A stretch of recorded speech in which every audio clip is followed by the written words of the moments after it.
muita gente atualmente tem buscado a Deus para melhorar de vida, ido à igreja, feito campanhas, dado dinheiro e feito esse tipo de coisa para melhorar na vida devido à crise que nós passamos.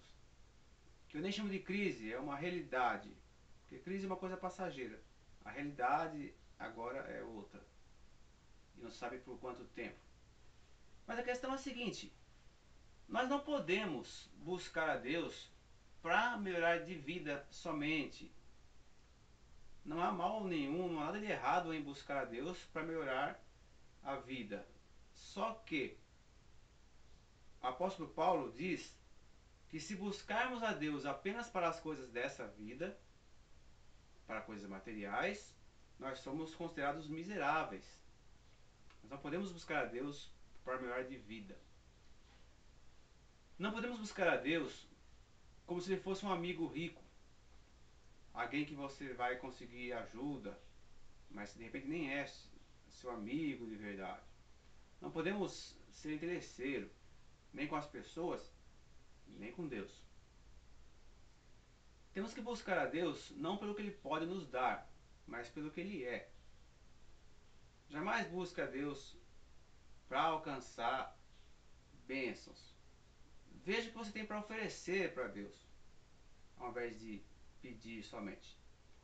Do mesmo modo, não podemos ajudar nosso próximo para ganhar alguma coisa de Deus em troca. Ajude seu próximo pelo prazer de ajudar o próximo, por amor ao próximo, por mais nada, não querendo nada em troca. O verdadeiro amor, a verdadeira amizade, não busca interesse, não busca nada em troca. Agora, por falar em crise, buscar Deus e melhorar de vida, as pessoas têm uma ideia bem errada, porque ensinam errado para elas também, né? Devido à situação, muitos espertalhões aí nas igrejas fazem campanha e pedem dinheiro e prometem que vão ganhar muito mais se der aquele dinheiro. E depois, como ninguém pode lá reclamar, fica por isso mesmo. E assim faz aquele rodízio, né? Pessoas que chegam, dão dinheiro, as coisas não foram como ela pensou, ela vai embora, chega outro. E fica ali uma venda de promessas nas igrejas. Ora, quem tem dinheiro sobrando para dar já está próspero, não precisa nem fazer campanha, né? A pessoa vai na igreja, ela precisa receber, não dá. Agora é o seguinte, eu quero contar aqui para vocês, relembrar para quem já sabe, duas ocasiões, duas histórias entre Jesus e os discípulos. Bem interessante. E vamos ver a ligação que tem uma história com a outra, que tem a ver com o que eu comecei a falar. Bom, certa vez os discípulos estavam precisando de dinheiro, como nós estamos precisando hoje, e eles foram pescar, que era o trabalho deles. E só que eles passaram a noite inteira pescando e não conseguiram pegar nada, nem um peixinho, né? Como a gente às vezes sai por aí procurando emprego e não acha, tenta vender uma coisa e não vende, e assim por diante. E eles voltaram entristecidos daquela pescaria frustrada, né? Creio que ali surgiu alguma dúvida. Será que Deus não está com a gente? O que está acontecendo? Mas, voltando à praia, Jesus disse para eles o seguinte: volte lá para o mar, leve o barco em tal lugar, dê as coordenadas, jogue a rede do lado direito, tente de novo.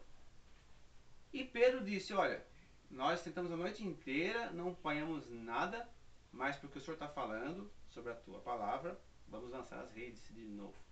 E foram lá e fizeram como Jesus mandou. E dessa vez as redes vieram cheias. Deus enviou ali muitos peixes. Curiosamente, alguém contou e registrou 153 peixes. Encheram ali as redes que normal dava para puxar ali, para erguer, para trazer para o barco. Pediram ajuda, mais gente, colocaram lá, repartiram peixe. Foi assim uma abundância, né? Foi uma prosperidade, digamos assim. Deus abençoou e ali encheu o barco de peixes. Com certeza eles comeram e venderam e conseguiram dinheiro, pagaram contas com aqueles peixes. Mas, talvez um ano ou dois mais para frente, numa outra ocasião, eles estavam precisando de novo de dinheiro. É lógico, né? E, e os soldados romanos vieram cobrar os impostos de Jesus e de Pedro. Eles não tinham como pagar os impostos. Assim como hoje cobram da gente, né?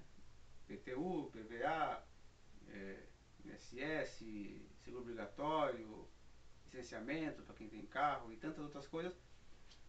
E eles não tinham dinheiro para pagar aquele imposto.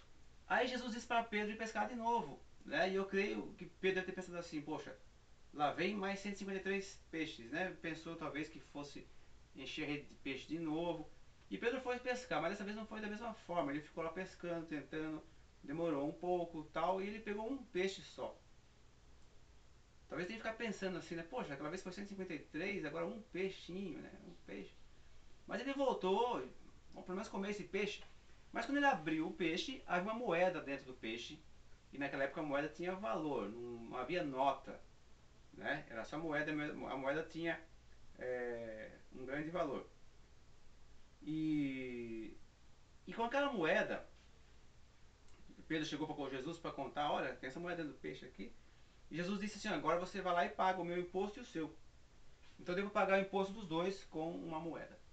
Então o que eu consigo aprender com isso e posso compartilhar, a gente pode aprender o quê?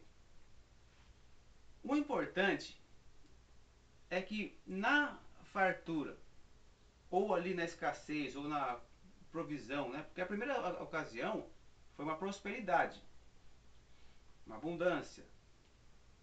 Mas a segunda foi uma provisão para o do dia, né? A necessidade do dia, ali aquele imposto veio a conta certa, né? Como Jesus ensina, o pão nosso de cada dia nos dai hoje. Então, naquele dia, precisava daquela moeda e Deus mandou a quantia certa naquela moeda. Mas o importante é o seguinte, eu creio que Jesus fez isso já, lógico, bem premeditado. A lição é, seja na abundância ou na provisão diária, o importante é estar com Jesus. O importante é ter Jesus do lado. Tanto quando as coisas estão bem, está sobrando, como na ocasião em que estiver só tendo o necessário. E hoje nós estamos nessa condição. A maioria das pessoas, lógico, se você está tendo coisa em abundância, reparta, como eles fizeram naquela ocasião. Mas se você não está tendo, não importa. Aquele mesmo Jesus que mandou 153 peixes, mandou um peixe com uma moeda. Podia ser 153 de novo ou até mais. Mas aquela vez tinha que ser daquela forma. Né? O importante é estar com Jesus nas duas ocasiões. No muito, no pouco ou no suficiente. Porque Deus é Deus de provisão. Assim como o maná foi mandado no deserto, para quem lembra da história, lá em Êxodo. Né? Era o pãozinho de cada dia. O importante é estar com Jesus nas duas ocasiões. Ok? Como o apóstolo Paulo disse. O apóstolo Paulo disse assim: você está feliz em toda ocasião, no muito ou no pouco, na fartura ou na escassez. O apóstolo Paulo também disse: não trouxemos nada para esse mundo e não vamos levar nada desse mundo com a gente.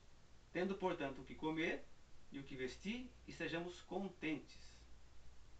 Mas o apóstolo Paulo chegou nessa conclusão porque certa vez ele estava passando por uma dificuldade e ele pediu a Deus ajuda e o Espírito Santo lhe disse o seguinte: a minha graça te basta. Ele aprendeu e nos ensinou, ok? A graça de Deus é o suficiente, nos basta.